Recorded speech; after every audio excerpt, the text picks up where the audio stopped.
ओम नमः शिवाय, ओम नमः शिवाय, ओम नमः शिवाय, ओम नमः शिवाय। आपको फिर पुनः ले चलते हैं भोलेनाथ के श्री शिव महापुराण की कथा रुद्र संहिता के सती खंड के अथ षोडशो अध्याय 16वें अध्याय में, जिसमें आपको मिलेगा कि परमपिता ब्रह्मा और धरती के पालनहार भगवान विष्णु पहुंचे हैं भोलेनाथ के यहाँ यानी कैलाश पर्वत पर उनको विवाह करने के लिए, प्रार्थना के लिए। क्योंकि पिछली कथा में देखा जाए तो माता सती नंदा व्रत का पूर्ण रूप से पालन करते हुए सफल हुई भोलेनाथ से विवाह करने के लिए, और इधर देखा जाए तो परमपिता ब्रह्मा और भगवान विष्णु दोनों लोग पहुंचे हैं भोलेनाथ को मनाने के लिए, उनकी स्तुति करने के लिए और उनको विवाह करने के लिए। तो इससे पहले थोड़े से ध्यान में हम आपको ले चलते हैं, उसके बाद कथा में आपको मैं ले चलूंगा। सानंद मानंद वने वसंतम आनंद कंदम हत पाप वृंदम वाराणसीनाथम नाथ नाथम श्री विश्वनाथम शरणं प्रपद्ये। श्री विश्वनाथम शरणं प्रपद्ये। श्री विश्वनाथम शरणं प्रपद्ये। इसके पश्चात विघ्नों को हरने वाले भगवान गणेश और विद्या की प्रदायिनी माँ सरस्वती की कृपा हमारे ऊपर, आपके ऊपर, देश संसार के ऊपर बनी रहे कि हमारे विघ्नों को हरते रहें, और कथा का स्मरण करने के पश्चात हमारे ऊपर, आपके ऊपर, देश संसार के ऊपर उनकी कृपा बनी रहे। त्वमेव माता च पिता त्वमेव, त्वमेव बंधुश्च सखा त्वमेव, त्वमेव विद्या द्रविणम त्वमेव, त्वमेव सर्वम मम देव देव। ओम श्री शांब शिवाय नमः, ओम श्री गणेशाय नमः। तो आइए चलते हैं आपको कथा में, तो उसको संस्कृत और उसका उच्चारण हिंदी तक पहुंचाने का पूर्ण प्रयास करूंगा। आपका स्नेह और प्रेम हमको इसी तरीके से मिलता रहे। मैं भोलेनाथ के श्री शिव महापुराण की कथा जो महर्षि वेद व्यास द्वारा प्रणीत है उसको पूर्ण रूप से पहुंचाने का पूर्ण प्रयास करूंगा। अंधविश्वास से दूर रहते हुए चलते हैं भोलेनाथ के श्री शिव महापुराण की कथा में। तो ब्रह्मोवाच, ब्रह्मा जी बोले, इति स्तुतिम च हार्यादिकृत मार्कण्य शंकरः बभूवाति प्रसन्नो ही विजहास च सूतिकृत। आगे की कथा में देखा जाए तो इस कथा में परमपिता ब्रह्मा और भोलेनाथ का वार्तालाप होता है। तो ब्रह्म विष्णु तु दृष्ट्वा तौ शस्त्रिकौ संगतो हरः यथोचित्तम समाभाष्य प्रपच्छागम नमतयोः। तो ब्रह्मा जी बोले, भगवान विष्णु आदि देवताओं द्वारा की गई स्तुति को सुनकर सबकी उत्पत्ति करने वाले भगवान शंकर बड़े प्रसन्न हुए और जोर से हंसे। तो ये लोग पिछली कथा में जो स्तुति किए उससे भोलेनाथ बहुत प्रसन्न हुए और जोर से हंसे, और सपत्नीक ब्रह्मा जी और भगवान विष्णु को साथ आया हुआ देखकर महादेव जी ने हम लोगों से यथोचित वार्तालाप करके हमारे आगमन का कारण पूछा। तो इसके बाद रुद्र उवाच, भोलेनाथ क्या कह रहे हैं परमपिता ब्रह्मा से, इसके लिए मैं आपको आगे ले चलता हूं। हे हरे हे विधे देवा मनुयाश्चाद्य निर्भया निजागमन हेतुम ही कथ यध्वम सुतत्वतः किमर्थम गामागतायूयम किम कार्यम चेह विद्यते तत्सर्वं श्रोतमिच्छामि भवत् सुतुत्या प्रसन्नधि। तो उसके बाद भोलेनाथ कह रहे हैं कि हे हरे, हे विधे, हे देवताओं और हे महर्षियों, आप लोग आज निर्भय होकर अपने अनेक का ठीक ठीक कारण बताइए। आप लोगों की स्तुति से मैं बहुत ही प्रसन्न हूं। आप लोग किस लिए यहाँ आए हैं और कौन सा कार्य आ पड़ा है वह सब मुझको सुनाइए। तो ये भोलेनाथ कह रहे हैं, जितने लोग उपस्थित थे, परमपिता ब्रह्मा और धरती के पालनहार भगवान विष्णु और ऋषि महर्षि जो भी वहां पर उपस्थित थे, तो भोलेनाथ कह रहे हैं कि मैं आप लोगों से बहुत प्रसन्न हूं, जो भी कहना हो आप मुझसे कहिए। ब्रह्मोवाच, ब्रह्मा जी बोले, इति पृष्ठे हरेणाहम सर्वलोक पितामह मुने वोचम महादेवम विष्णुना परिचोदितः देव देव महादेव करुणा सागर प्रभो यथ यद दर्थ मागता वामाम तक्षणु त्वं सुरभिर्षिभिः विशेषतस्त्या वैवार्थ मागता वृषभध्वजः सहार्थिर्न सदा योग्य मन्यथा न जगद्वद्वेत केचिद्विश्य यंतरसुरा मम वाद्या महेश्वर हरे वर्ध्यास्तथा केचिद्वत् चापि केचन केचित्वदीर्य जातस्य तनस्य महाप्रभो मायावध्या प्रभो केचिद्विश्य यंत सुराः सदा तवैव कृपया शंभो सुराणां सुखमुत्तमं नाशयित्वा सुरारान् घोरांज गस्त्वा स्व संथ सदा भयम।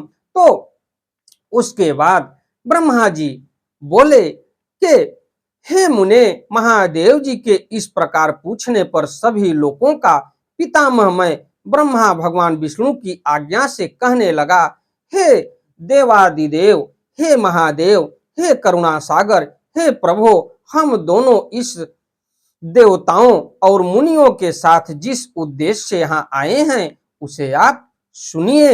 हे वृषभ ध्वज, विशेष रूप से आपके लिए ही हम लोग यहाँ आए हैं, क्योंकि हम तीनों सहायतार्थी हैं, सृष्टि चक्र के संचालन रूप प्रयोजन की सिद्धि के लिए एक दूसरे के सहायक हैं।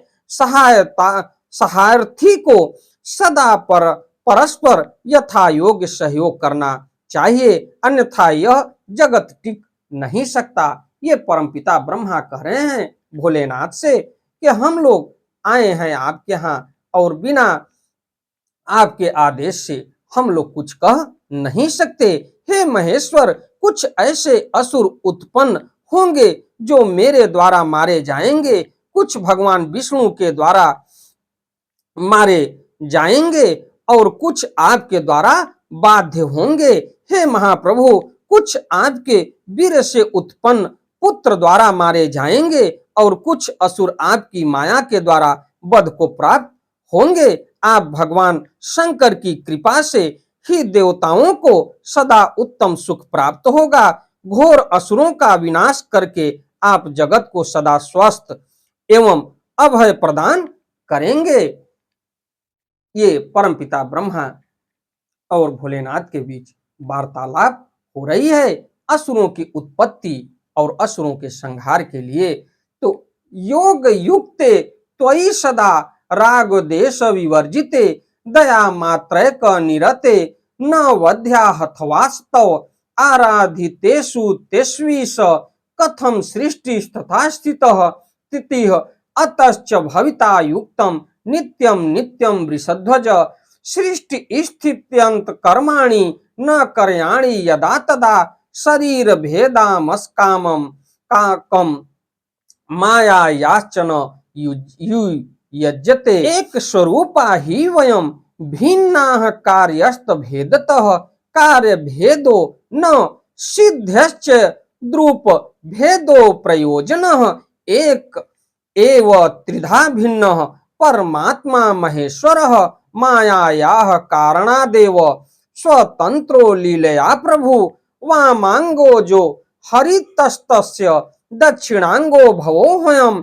शिवस्य हृदयाजतस्त्वं हि पूर्णतनु शिवः इत्थं वयं त्रिधा भूताः प्रभो भिन्न स्वरूपिणः शिवा शिव सुतास्तत्त्वं हृदया विद्धि सनातन अहम विष्णुश्च शस्त्रिको सज्जातो कार्य हेतुतः लोक कार्य करो प्रीत्या तव शासनतः प्रभु तस्मादिश्व हि तार्थाय सुराणाम सुख हेतवे परिगृहीष्व भार्यार्थे रामामेकाम शोभनाम अन्य क्षणु महेशान पूर्ववृत्तम स्मृतम मया यन्यो पुरः पुरा प्रोक्तम त्वय शिव रूपिणा मद्रूपम परमम ब्रह्मनिधि स्रसम भवदंगतः प्रकटी भविता लोके नाना रुद्र प्रकीर्ति। तो परम पिता ब्रह्मा कह रहे हैं कि हे प्रभु, आप राग द्वेष रहित योग युक्त एवं सर्वथा दयालु हैं, इसलिए हो सकता है कि आप असुरों का वध न करें। हे इस जब ये आराधना करके वर प्राप्त कर लेंगे तब सृष्टि की स्थिति किस प्रकार रहेगी। इसलिए हे वृषभ ध्वज, उचित यही है कि आप इस सृष्टि की स्थिति के लिए सदैव असुरों का वध करते रहें। यदि सृष्टि पालन तथा संहार कर्म न करने हो तब हमारा तथा माया का भिन्न भिन्न शरीर धारण करना सार्थक नहीं रहेगा। वास्तव में हम तीनों एक ही स्वरूप वाले हैं, किंतु कार्य के भेद से भिन्न भिन्न शरीर धारण करके स्थित हैं। यदि कार्य भेद न सिद्ध हो तब तो हमारे रूप भेद का कोई प्रयोजन नहीं है। परमात्मा महेश्वर एक होते हुए भी अपनी माया के कारण ही तीन रूपों में विभक्त हैं। वे प्रभु अपनी लीला से स्वतंत्र हैं। श्री हरि उनके वामांग से उत्पन्न हुए हैं। मैं ब्रह्मा उनके दाहिने अंग से उत्पन्न हुआ हूँ और आप उन सदा शिव के हृदय से उत्पन्न हैं। अतः आप ही शिव जी के पूर्ण रूप हैं।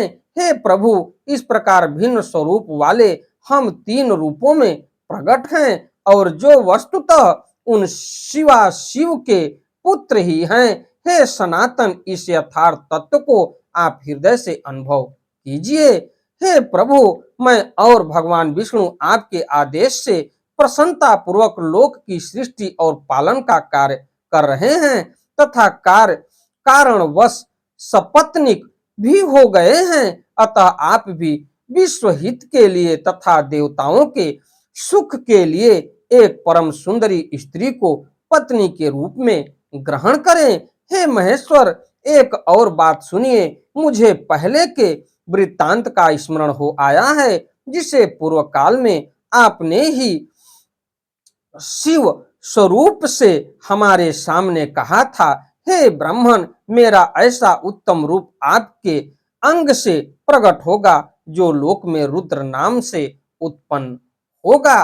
और ये हमको याद है, हमको ख्याल है, आप ब्रह्मा सृष्टि करता होंगे, श्री हरि जगत का पालन करने वाले होंगे तथा मैं सगुण रुद्र रूप होकर संहार करने वाला होऊंगा। मैं एक स्त्री के साथ विवाह करके लोक का उत्तम कार्य करूंगा।